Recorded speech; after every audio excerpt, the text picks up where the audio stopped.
2024 సంక్రాంతికి టాలీవుడ్ బాక్సాఫీస్ దగ్గర ఎంత రచ్చ జరిగిందో మనం చూసాం. అయితే ఆ రచ్చ నుండి సేఫ్గా సైడ్ అయిపోయిన సినిమా ఈగల్. యాక్చువల్గా రవితేజ ఈగల్ మూవీ కూడా సంక్రాంతికి రావాల్సింది. కానీ ఉన్న సినిమాలకే థియేటర్ సరిపోవడం లేదు కాబట్టి ఈ సంక్రాంతికి మీ సినిమా తప్పుకుంటే మీకు సోలోగా రిలీజ్ చేసుకునే ఛాన్స్ ఇస్తామని దిల్ రాజు ఈగల్ మూవీ టీంకి ఒక మంచి ఆఫర్ ఇచ్చాడు. కళ్ళెదురుగా జరుగుతున్న తతంగమంతా వీక్షిస్తున్న ఈగల్ మూవీ టీం ఈ రొచ్చు కంటే సోలో రిలీజే బెటర్ అనుకొని సంక్రాంతి రేస్ నుండి తప్పుకుంది. అయితే సంక్రాంతి సినిమాల హడావిడిలో బిజీగా ఉన్న నిర్మాతల మండలి అండ్ దిల్ రాజు ఒక్క విషయం మర్చిపోయారు. ఈగల్ సినిమాని ఫిబ్రవరి 9కి పోస్ట్పోన్ చేసుకోమని ప్రతిపాదన చేశారు. కానీ అదే డేట్ని ఎప్పుడో లాక్ చేసి పెట్టుకున్న సందీప్ కిషన్ భైరవకొండ మూవీని మర్చిపోయారు. ఇంకేముంది, కథ మళ్ళీ మొదటికి వచ్చింది. సోలోగా రిలీజ్ చేసుకుని ఛాన్స్ ఇస్తామని చెప్పిన మాట ఒట్టిదేనా? సంక్రాంతి రేస్ నుండి మీ అభ్యర్థన మేరకు తప్పుకున్న త్యాగానికి విలువ లేదా అంటూ ఈగల్ మూవీ టీం నిర్మాతల మండలిని ప్రశ్నించింది. దాంతో ఏదో ఒకటి చేసి ఈగల్ మూవీకి సోలో రిలీజ్ డేట్ దక్కేలా చేసి నిర్మాతల మండలి గౌరవం నిలబెట్టుకోవాలని దిల్ రాజు శతవిధాలా ప్రయత్నించాడు. ఫిబ్రవరి 9న రిలీజ్ చేస్తామని ప్రకటించి అదే డేట్కి ఖచ్చితంగా రిలీజ్ చేస్తామని పట్టుబట్టి కూర్చున్న భైరవకొండ మూవీ టీంని ఫిబ్రవరి 16న సోలోగా రిలీజ్ చేసుకునే వెసులుబాటు కల్పిస్తామని చెప్పి ఒప్పించి పోస్ట్ పోన్ చేయించారు.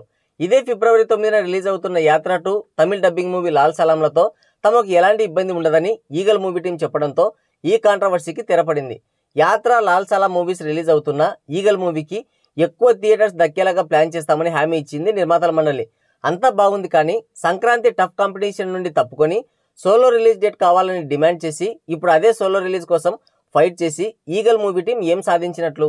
ఈ మూవీకి పోటీగా రిలీజ్ అవుతున్న యాత్ర 2 ఒక పొలిటికల్ బ్యాక్డ్రాప్ కాబట్టి దాంతో ఎటువంటి ఇబ్బంది లేదు. ఇక రజనీకాంత్ గెస్ట్ రోల్లో నటించిన లాల్ సలాం మూవీ పైన తమిళనాడులోనే పెద్దగా బజ్ లేదు కాబట్టి ఇక్కడ ఆ సినిమాతో ఎటువంటి ఇబ్బంది లేదు. ట్రైలర్తోనే మంచి ఇంపాక్ట్ క్రియేట్ చేసి ఆడియన్స్లో మంచి అటెన్షన్ తెచ్చుకున్న భైరవకొండ సినిమాని ఎలాగోలా బ్రతిమాలి పోస్ట్పోన్ చేయించారు. ఇక ఈగల్ మూవీ విషయానికి వస్తే ఇది ఒక యాక్షన్ మూవీ అని ట్రైలర్ చూస్తే మనకు అర్థమవుతుంది. కాబట్టి దీనికి ఫ్యామిలీ ఆడియన్స్ సపోర్ట్ ఉండదు. కేవలం యాక్షన్ మూవీస్ అంటే ఇష్టపడే వాళ్ళు, యూత్ని టార్గెట్ చేసుకుని తీసిన సినిమా ఇది. అయితే ఈ మూవీ పైన ఆడియన్స్లో ఎటువంటి ఇంట్రెస్ట్ లేదు. ఈ మూవీ ఫిబ్రవరి 9న రిలీజ్ అవుతుందన్న విషయం కూడా చాలా మందికి తెలియదు. ట్రైలర్తో ఎటువంటి హైప్ క్రియేట్ చేయలేదు. కనీసం ప్రమోషన్స్ అండ్ పబ్లిసిటీతోనైనా మూవీ పైన మంచి బజ్ క్రియేట్ అయ్యేలాగా చేస్తారంటే ఇప్పటి వరకు దాన్ని ఊసేలేదు. మరి సోలో రిలీజ్ డేట్ తీసుకొని ఏం చేసుకుంటారు? రవితేజ పెద్ద స్టార్ హీరోనే కావచ్చు, కానీ సినిమాపై బజ్ రావాలంటే ఖచ్చితంగా ఏదో ఒకటి చేసి తీరాల్సిందే. ఎంతో హైప్తో వచ్చిన రావణాసుర అండ్ టైగర్ నాగేశ్వరరావు సినిమాలు బాక్సాఫీస్ దగ్గర ఎలా బోల్తా పడ్డాయో మనం కళ్ళారా చూసాం. అలాంటిది అసలు బజ్ క్రియేట్ అవ్వకుంటే ఇంకేముంది, అసామే. మూవీ రిలీజ్కి ఇంకా 5 రోజులు మాత్రమే ఉంది, కానీ సినిమాపై ఆశించినంత బజ్ మాత్రం రావడం లేదు. అలా జరగాలంటే ఈగల్ మూవీ మేకర్స్ అదిరిపోయే రేంజ్లో ప్రీ రిలీజ్ ఈవెంట్ ప్లాన్ చేయాల్సిందే. కానీ మేకర్స్ నుండి ఎటువంటి అప్డేట్ లేదు.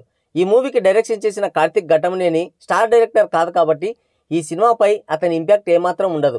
ఇక రవితేజ ఉన్నాడు కదా అంటే ఆల్రెడీ రావణాసుర, టైగర్ నాగేశ్వరరావు లాంటి ఫ్లాప్స్లో ఉన్నాడు. ఆయన ఇంపాక్ట్ కూడా అంతంత మాత్రమే. ఇక టీజర్ అండ్ ట్రైలర్ మనం ఆశించినంత లేవు కాబట్టి promotional interviews and pre release event గట్టిగా ఉండాల్సిందే. లేదంటే మూవీ రిలీజ్ అయిన తర్వాత కంటెంట్ మాత్రమే మాట్లాడాల్సి ఉంటుంది. కొంచెం అటు ఇటు అయితే మాత్రం ఎక్కువ థియేటర్స్లో రిలీజ్ చేసుకున్నా ఎటువంటి ఉపయోగం ఉండదు.